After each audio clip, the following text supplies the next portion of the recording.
at the very beginning, offer on behalf of all of you, on behalf of a lot of young Indians, our profound congratulations and appreciation to the author of this book, the very sincere and articulate Sri Ram Chakradharji, for taking the pains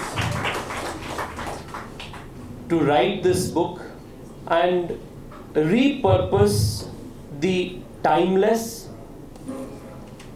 universal lessons that is so unique to our Sanatana Dharma Parampara. What you have done, Sri Ramji, is extraordinary.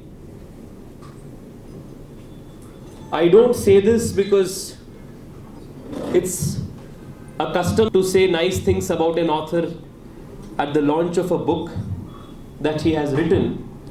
But I say this because the values contained in our scriptures, itihasas like Ramayana and Mahabharata are both Sarva Kalina and Sarva Sparshina, which mean they do not have the limitations of time and space. Therefore, a work of this kind, which tries to revisit these timeless values with a modern lens, a contemporary lens, and more importantly, in a manner that is easy to understand by young readers of today, is extraordinary. Because not only is the message itself timeless, but you are contributing to its timelessness by making it even more contemporary. So that is the beauty of this effort that Sri Ramji and his entire family, his team of supporters, all of you have made it possible. Unlike him, I am neither an expert in Ramayana, and unlike many distinguished members in the audience who are very senior in age, I do not even have the Jivana Anubhava to be lecturing anything here. And I also see many in the audience who lead a more committed and a more dharmic life than what a life a politician can lead. In that sense, I do not have even the Anushtana Adhikara to be lecturing anything here. Therefore, I feel I am one of the most incompetent among the audience to be throwing any light on a subject as profound as this, especially to an audience that is as distinguished as this. But you have invited me today out of deep love and affection to release this book, and I deem this to be a very special honor that Prabhu Sri Rama through you has bestowed upon me. I thank you, I thank all of you for restoring, reposing such faith and love and affection in someone as ordinary as me. I would want to take only a couple of minutes to say why message from the Ramayana, why a book of this nature which primarily delves in a dialogue is so important in today's day and age. One of the primary differences between the Hindu philosophy, our Vedanta Paddhati, and other religions that came to India from abroad is the fundamental realization by the Hindu thinkers that each soul, each individual, each living organism is potentially divine. that we are not born sinners, but we are Amruta Putraha, that we are part of the very same larger cosmos, part of the very same larger energy which is primal in nature, which is the source of this creation, which is the source of energy that is protecting this creation, which is also the source of energy for destruction of all of this creation. Srushti, Sthiti, Laya. All of these are encapsulated in the same energy, and that energy is not different from every single being in this world.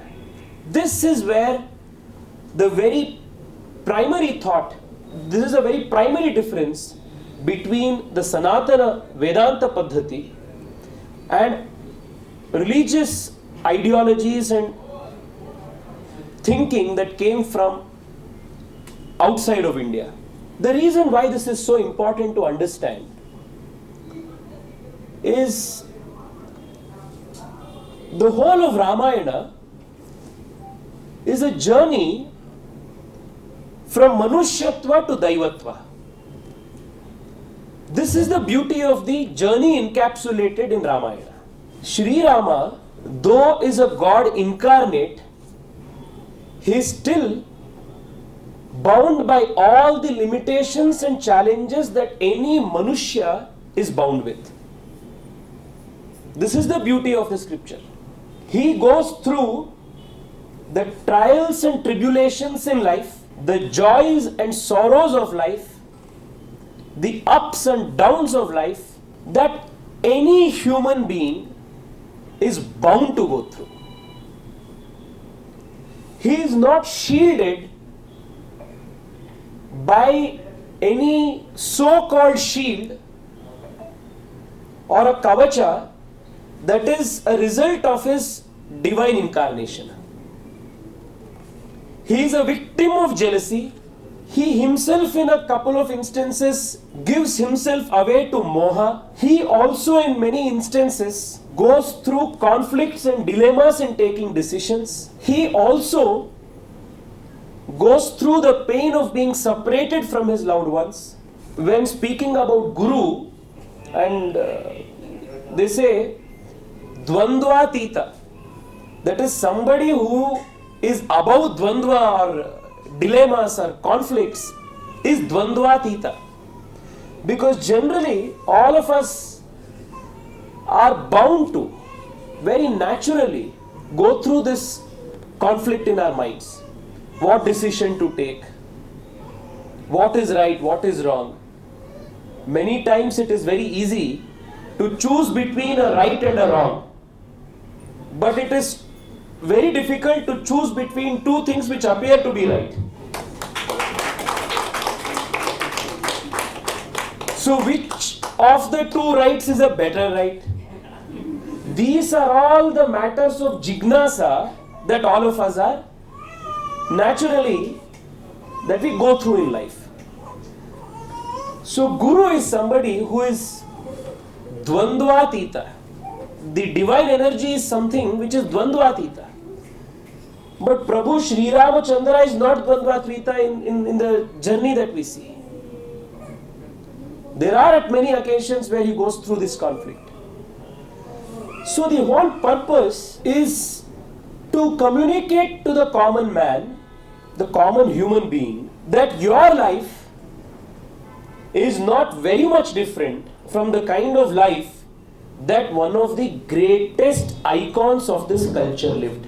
I think this was one of the greatest ways of our ancestors of packaging values, packaging lessons of life, lessons of how to navigate life in the most simplest manner, which has withstood the test of millennia and test of centuries.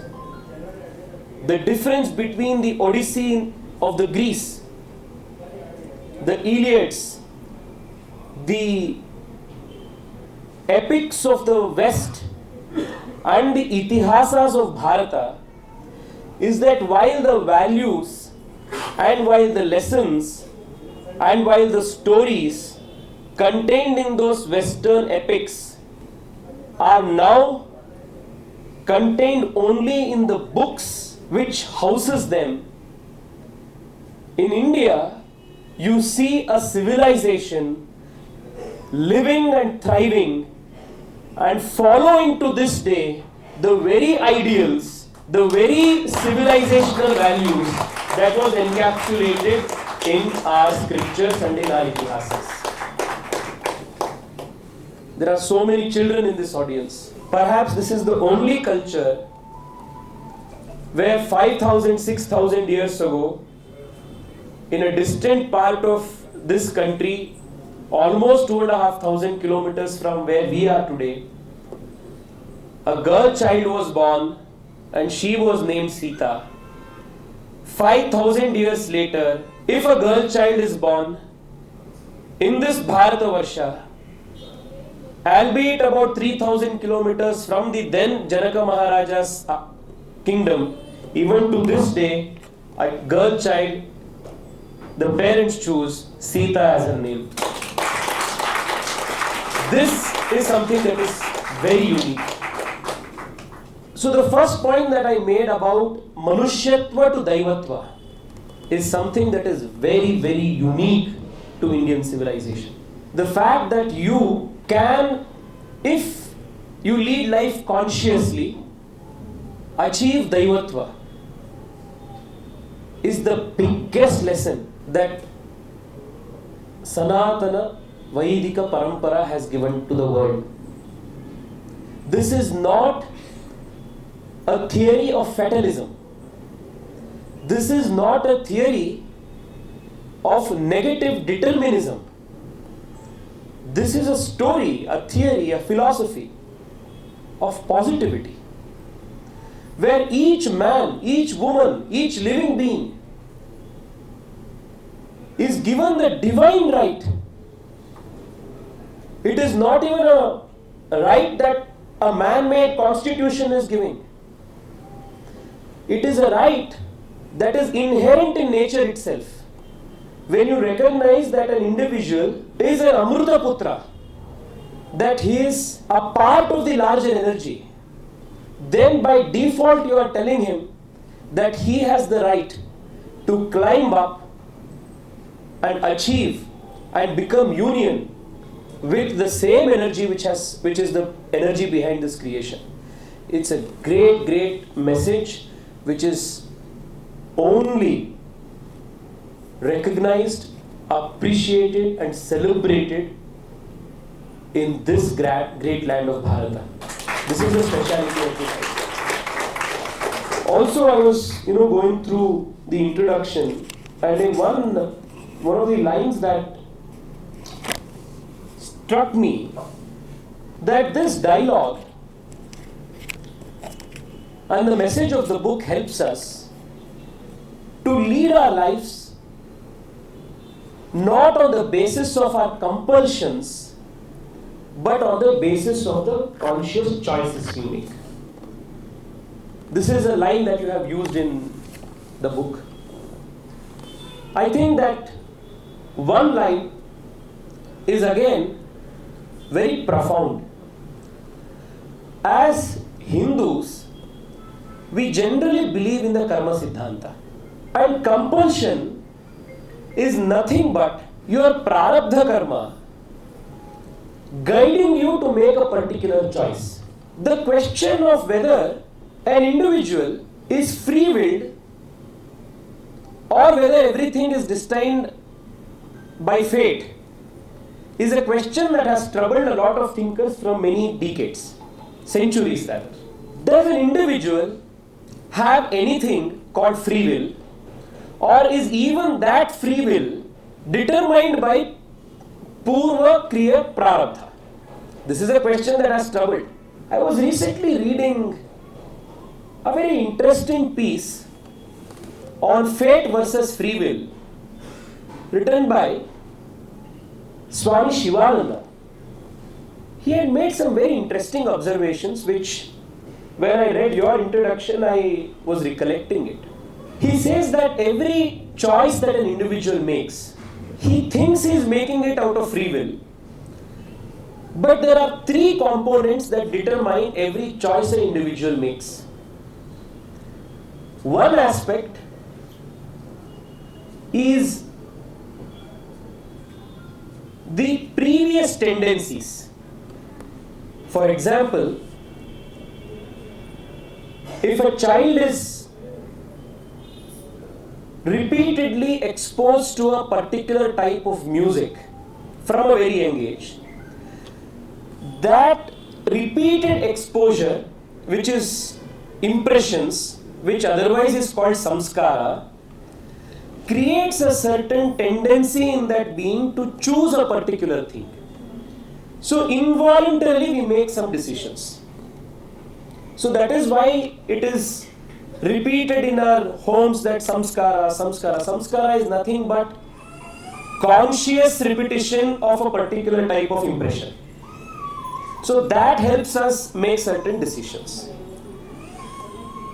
In addition to that, the second aspect is our previous prarabdha. There are certain decisions that a certain pattern of life we would have led earlier, which would have translated into a particular tendency in a particular being. Like for example, certain people may like physical activity and sports a lot. Some other people may like mathematics a lot. This very unique inherent tendency in a particular individual is attributed to what was done earlier. Then the samskaras of this life. And then the third element is the free will, which is also greatly influenced by the divine energy. So every choice that we make is influenced by these three elements.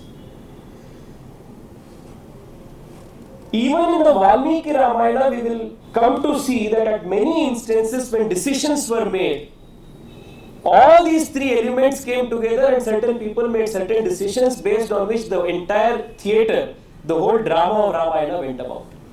So what conversations of this kind, dialogues of this kind, reading and imbibing these values help is when we are making a particular choice, when we are making a particular decision in life, these values help us as a lamppost, as a guidepost, to make a more conscious choice, not always bound by either our previous tendencies or the present life sanskara. Beyond these two, by when we have that limited opportunity of exercising our free will, which God has given us at every juncture in life, these values help us make a more informed choice, more conscious choice, so that our agami karmas will be more fruitful and more effective. This is the purpose of reading these scriptures. And I think what Sri Ram has done in this book, the very name is Amazing Choices of Life. Because every decision that we take in life is a particular choice. He has helped a lot of young people, today's contemporary generation, deep down into the fountains of our ancestors' wisdoms and draw important life lessons from that and bring it about with such clarity. The last point on which I want to congratulate him is this. He could have chosen any other format for bringing about the very same values, but he chose the format of a dialogue. Again, this format of a dialogue is again very special and unique to our parampara. What is Upanishads? It is nothing but a dialogue between the Guru and a Shishya. What is the Bhagavad Gita? It is nothing but a dialogue between Shri Krishna and Arjuna. If you look at our Puranas, if you look at our scriptures, you will find innumerable instances of deliberations, debate, dialogues, discussions. Never in this civilization came a God who said, I am the know-it-all. This is the diktat I am giving you. These are the commandments I am giving you. These are the rules that I am binding you by. Blind your eyes and follow them. Never was this done in our culture. Because again, the reason why there is a dialogue is because there is an inherent respect that each being is given. Why is that respect given? Again, you go back to understanding the very original thought that every soul, every single being is Amrutaputra. From there drops down this whole philosophy, where even Rama engages in a conversation with Vali. Rama engages in a conversation with Sugriva. There is no ahankara that I am an avatara. In the same way, Shri Krishna engages in a conversation with Arjuna, and at the very end of Bhagavad Gita he says, Idite gnanamakyatam guhyat guhyataram maya vimrushya etadasheshena yatha ichchasi tatha kuru. There is no other scripture, there is no other philosophy, cultural, social, religious or otherwise,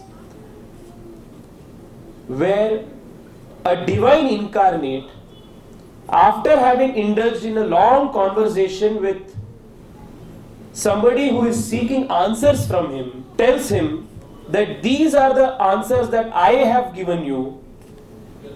Do not accept them without contemplation. Vimrushya etadasheshena. Spend time contemplating about it. The word used is vimrushya.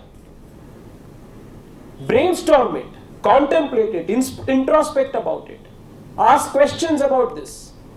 And then he says, Yatha ichchasi tatha kuru. He says, I am not binding you by these rules. I am not giving you diktats. You will not be punished for permanent heaven or permanent hell if you do not follow any of these. You are the maker of your destiny. So at the end the God says, Yatha ichchasi tatha kuru. You will not find a more liberal philosophy, religious, social, otherwise anywhere in the world. Which is why even in this book, the approach has been perhaps drawing from this wisdom of dialogue, the approach of teaching the Ramayana, retelling of the Ramayana values is done through the attempt at a dialogue. I think for all of these three very important values that have been presented in this book in a very lucid fashion, I congratulate the author, Sri Ramji. I also want to congratulate and thank his family, his friends, and all of you for coming together today in such good numbers, supporting him, blessing him, and making this a very successful event. I once again thank him and thank all of you for giving me this opportunity of coming amongst all of you to contemplate and discuss with amongst all of you a few thoughts on these epics, these itihasas, which is so integral to our civilization. And by doing so, all of us collectively have received bountiful blessings of Prabhu Sri Ramachandra. Very soon, in just about 5 months from now, in all his resplendent glory, Prabhu Sri Ramachandra, in his avatara as the Prabhu Sri Rama Lalla, as is called in Ayodhya, will be Virajman in his resplendent temple. Truly, these are times of a civilizational resurgence. It is because of his blessings that in every sector today, Bharatavarsha is emerging stronger, more successful and more prosperous. On one hand, our athletes, whether it is in athletics, whether it is javelin throw, whether it's 4x400 relay, or whether it's in games that we originally invented like the chess, we are establishing new benchmarks of leadership and strength.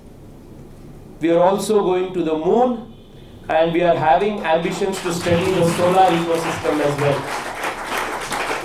From space to sports, from agriculture to sericulture, from enterprise to spirituality. This cultural awakening of a civilization is giving a strong energy and impetus for achieving higher and higher results. It is at this very important time when there is a wave, an upward swing of positivity in the country, that Sri Ram's book Tapasvi has come amongst all of us. I wish him and the leaders and all others who are supporting this book the very best. Thank you so much.